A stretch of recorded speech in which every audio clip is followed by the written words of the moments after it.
आप सभी का स्वागत है सक्सेस की 95 राजपूत चैनल पर। और आज हम शुरुआत करने जा रहे हैं।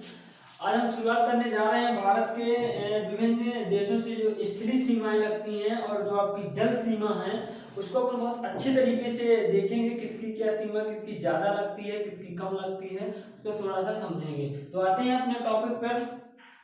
यदि मैं आपसे बात करूं कि यहाँ आपको पता होगा कि यहाँ पूरी तरह यहाँ पे जल पाया जाता है, जल स्तर है और यहाँ से सीमा लगती है यहाँ से, और यहाँ से पूरा जल है।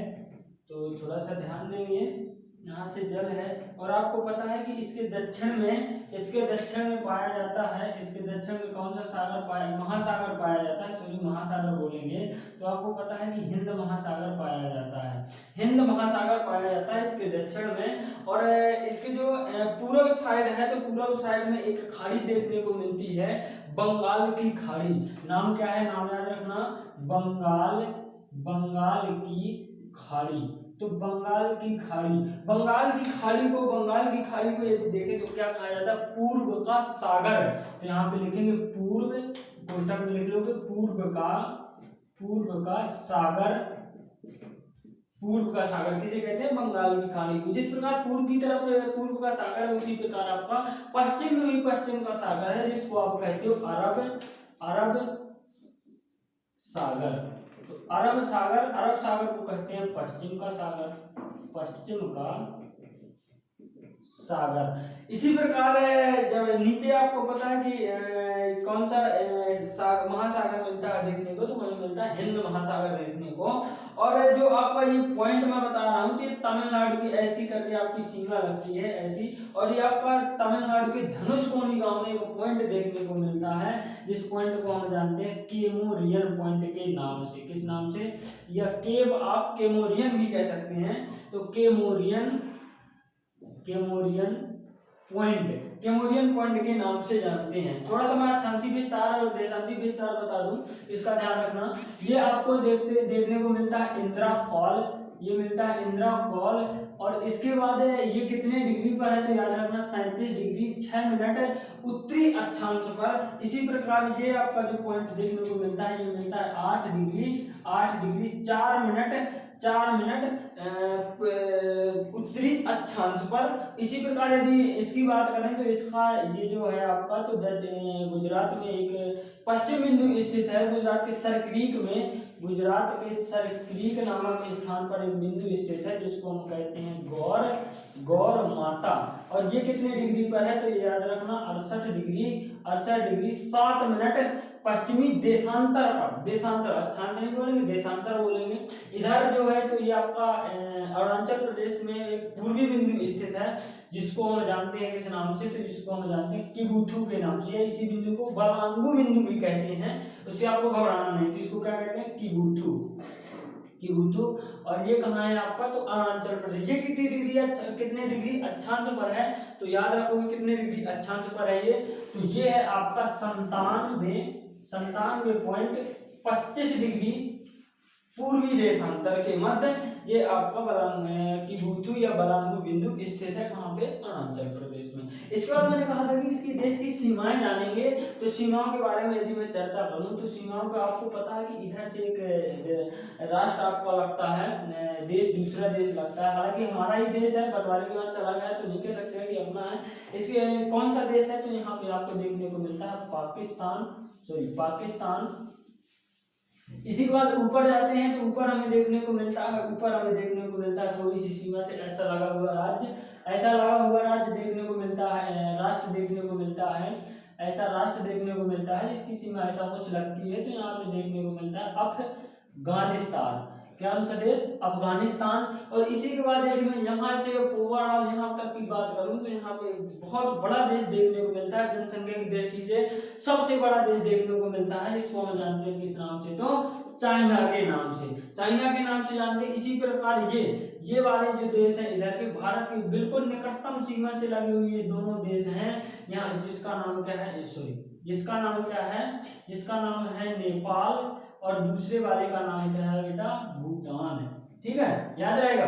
तो क्वेश्चन ये आपका जो राज्य इधर पे गया है तो इस राज्य का नाम है सिक्किम। क्वेश्चन ये बनता है कि वह कौन सा राज्य है जो लगातार 3 देशों की सीमाओं को स्पर्श करता है। तो आपको पता है कि चाइना वाली सीमा भी लेता है, आपको नेपाल वाली सीमा भी लेता है और आपको भूटान वाली सीमा भी लेता है। इसके बाद यहाँ पे आते हैं, तो यहाँ पे मेरे पास जगह नहीं है तो मैं यहाँ पे अंदर थोड़ा सा लिखे दे रहा हूँ। यहाँ पे देखने को मिलता है म्यांमार। कौन सा देश?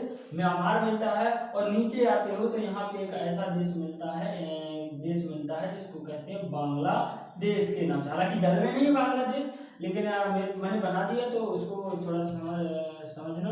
बांग्लादेश कौन सा देश है? तो बांग्लादेश। अभी हमको पता चल पाया कि हमारी जो स्थल सीमा है केवल 7 देशों से लगती है।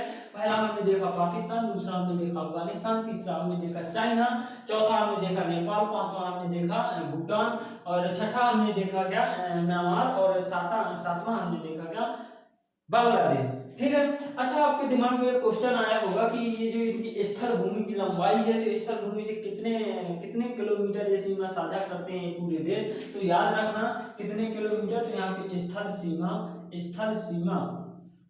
स्थल सीमा की लंबाई की मैं यदि बात करूं तो इसकी लंबाई मुझे देखने को कितनी मिलती है तो 15,200 किलोमीटर इसकी लंबाई है किसकी? स्थल सीमा की। इसके बाद थोड़ा सा जल सीमा में आते हैं। जल सीमा को थोड़ा सा ध्यान से समझेंगे। जल सीमा की यदि मैं ओवरऑल पूरी बात करूं तो जल सीमा में देखने को मिलते हैं कितना? जल सीमा में देखने को इसकी लंबाई मिलती है 7500 टोटल लंबाई मिलती है। यहाँ पे देखने को मुझे टोटल लंबाई देखने को मिलती है कितनी? 7500। या औसत लंबाई की बात करें तो औसत लंबाई मतलब कि सभी जगह की एक करके यदि औसत लंबाई की बात करें तो हमें 6100 किलोमीटर देखने को मिलती है। लेकिन मैं यदि ओवरऑल लंबाई की बात करूं तो मुझे कितनी देखने को मिलती है? 7516 किलोमीटर। ठीक है। इसके बाद 7516 देखने को मिलती है। तो लेकिन सबसे ज्यादा किसकी मिलती है? तो सबसे ज्यादा यहाँ पे मिलती है सबसे ज्यादा मिलती है हमें किसकी? गुजरात की। ठीक है, गुजरात की कितनी मिलती है? गुजरात की सीमा कितनी मिलती है? तो याद रखोगे 1600 किलोमीटर। कितनी? 1600 किलोमीटर इसकी लंबाई देखने को मिलती है जल सीमा के साथ। आपको पता है यहाँ पे गुजरात पड़ता है, गुजरात, महाराष्ट्र, गुजरात के बाद देखने को मिलता है हमको महाराष्ट्र के बाद मिलता है हमको देखने को गोवा के बाद हमें देखने को मिलता है। इनकी जल सीमा कितने राज्यों से लगती है? अब गोवा के बाद मिलता है देखने को कर्नाटक के बाद देखने को मिलता है केरला के बाद देखने को मिलता है, उधर साइड चले जाएंगे तो तमिलनाडु। कौन सा राज्य? तमिलनाडु के और थोड़ा ऊपर जाएंगे तो हमें देखने को मिलता है आंध्र प्रदेश। कौन सा जिला? राज्य आंध्र प्रदेश के ऊपर जाएंगे तो हमको मिलता है उड़ीसा। कौन सा जिला? उड़ीसा। और उड़ीसा के बाद यदि देखने ऊपर की ओर जाएंगे तो कितने हो गए? 9 है शायद। 1 2 3 4 5 6 7 8 एक मिलता है आपका क्या? वेस्ट बंगाल। कौन सा?